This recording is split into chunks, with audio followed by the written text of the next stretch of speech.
Good morning, afternoon, or evening, all of my outdoor adventurous friends. I am the Outdoor Gypsy, and today I'm going to be solo backpacking here in the absolutely beautiful, pristine Orestimba wilderness and Henry Coe, where nobody really goes. Specifically, I'm going to be doing the Orestimba Creek Trail to the Red Creek Trail and eventually to the Robeson Creek Trail. If you enjoy this video, go ahead, hike all over that like button down below. Consider subscribing and drop me a line if you have any questions.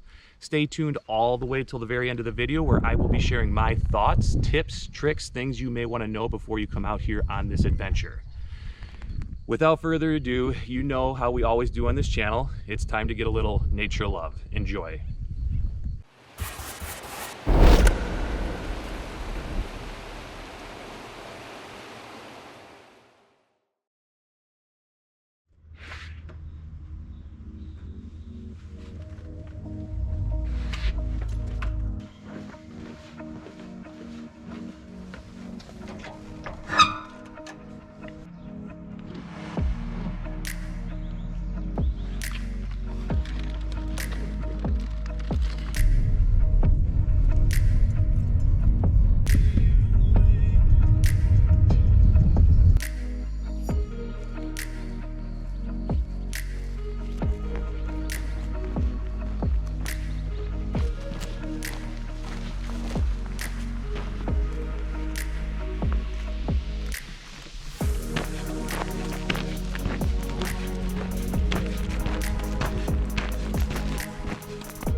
Alright guys, welcome back.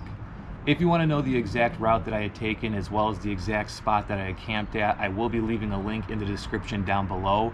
Feel free to check that out if you would like. Some of the technicals for this trip is it took me 27 miles to do over the course of 2 days with an elevation gain of around 4,200 feet. In the beginning of the video, I said I was going to essentially do this trip clockwise, that being Orestimba Creek to Red Creek, eventually to Robeson Creek. But I elected to do it in a counterclockwise fashion, or just the opposite. So essentially Orestimba Creek to Robeson Creek to Red Creek, and then back down Orestimba Creek back to the start point. And the reason for this decision was I wanted to try and get the longer day out of the way first, that being the 17-mile day, and then just having an easier day on the second day for just an easy 10 miles. In order to participate in the backcountry days, you are going to need a permit of some sort, whether that's to stay at the Orestimba Corral and car camp for the weekend, or like I had done where you're going to be backcountry camping overnight. Just stay up to date with this and check the park website, as the permits do fill up and there is a time limit on them. So just again, stay up to date and make sure you get yours ahead of time. Getting to the Dowdy Ranch entrance is quite easy. All you have to do is plug it in on Google Maps. It'll take you right to the park entrance. When you get there, you will see a hut or a trailer of sorts where the volunteers who primarily run the show here will be checking you in. And you can see here when I got here that there was quite a long line of people before that they even opened the gate. Once it hits 8 o'clock, you will notice that the volunteers will open the gate, and then it will be around a 40-minute drive or so on these backcountry dirt roads before you get to the Orestimba Corral, which is absolutely just a beautiful, stunning drive. So just take in the views and enjoy the ride. Driving on the backcountry roads doesn't require an off-road vehicle or a high ground clearance vehicle, but it is nice if you have one, a Subaru, a Jeep, a 4x4, as the road does get a little choppy in some areas. I did take my Chevy Cruze down and I personally thought it was just fine. You can take these cars, even the small ones, almost the entire way to the Orestimba Corral. But at the very end, they will tell you to park your car unless you have an off-road vehicle. And then they have 3 or 4 different shuttles where they will shuttle you the last mile or so across the relatively rutted up road. And you can see that right here. I took that shuttle because my car obviously wasn't going to make it through these little rivers or creeks. And it was just a nice service that they provide. So don't worry if you don't have a high ground clearance vehicle. One other generality here for the backcountry days in Henry Coe is this is only for a 3-day weekend, that being Friday, Saturday, and Sunday. And they do lock the gates for specific hours. They only are open from 8 a.m. to 6 p.m. and they're pretty strict with this. That was one of the reasons why I decided to front load the heavy day for me hiking, is I didn't want to be late to the party, if you will, for Sunday, and then they locked the gates at 6 p.m. and essentially I couldn't get out of the park. All right, let's talk a little bit about trail conditions. This is not your easiest backcountry trip you'll ever take, I'll be honest with you. The Orestimba Creek Trail actually isn't too bad. In fact, I think they even call these trails roads, the Orestimba Creek Road and the Red Creek Road. They're obviously not roads, but Orestimba Creek Trail you can actually see quite well and make out. As far as the Robeson Creek Trail and the Red Creek Trail, they're much more difficult to discern where the trail is. The only real way I was able to find the trail in a lot of situations was because there was 1, maybe 2 other people that had beaten me to it, and I could kind of make out where there were some footprints. It almost looked like a game trail in some areas.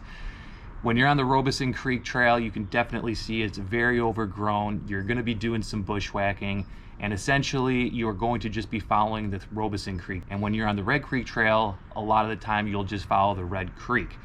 So again, just keep your wit about you. Just make sure you're being observant and you don't deviate. Make sure you have a map, and possibly an electronic map that gives you a live update of where you are. It just makes this trek a lot easier. Despite the difficulty with actual route finding on this trip, the overall elevation gain really wasn't too bad, and I found it to be, for the most part, quite flat. There are a few exceptions where you are going to be going quickly up and downhill, but they are limited. And you are going to be essentially distracted from that as you have these immersive views of the surrounding mountains and just the overall stark beauty of Henry Coe from the previous year's wildfires that lend itself to these huge, vast open meadows of wildflowers. Particularly at this time of year, I got to see vetch as well as huge fields of owl clover. Speaking of flowers, there are no shortage of wildflowers here in Henry Coe. In fact, this is primarily what the park is known for. Its massive diversity and abundance of wildflowers. Keep in mind the time of year you go out and hike in Henry Coe, it could be very different on what you see out there.